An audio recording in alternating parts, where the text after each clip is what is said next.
Ben, je dirais qu'il y a un très grand intérêt à les associer à la démarche. Si on était dans un domaine où il n'existe pas de référentiel ou même une esquisse de référentiel, je dirais que là, il fallait interroger des gens du milieu pour recueillir une base de données qui nous permette de voir la pluralité, l'étendue des responsabilités professionnelles et formaliser un référentiel à partir de ça. Mais j'irais quand même chercher des éléments dans, dans divers milieux pour être à peu près certain que je couvre l'ensemble de tous les éléments.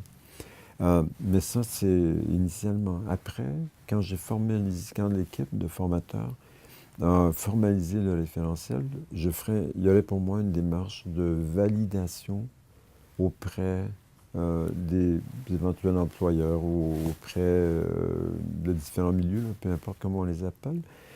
Mais ma validation serait pour savoir est-ce que j'ai inclus tout ce que je devais inclure.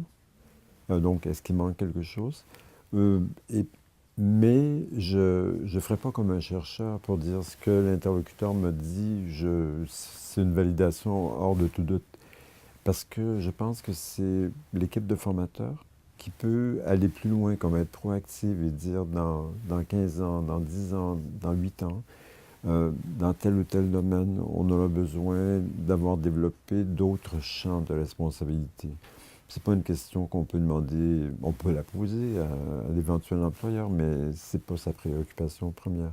Donc, une étape importante de cueillette de données, données qui sont interprétées par l'équipe de formateurs dans une logique de compétences, et ensuite retourner valider ça chez...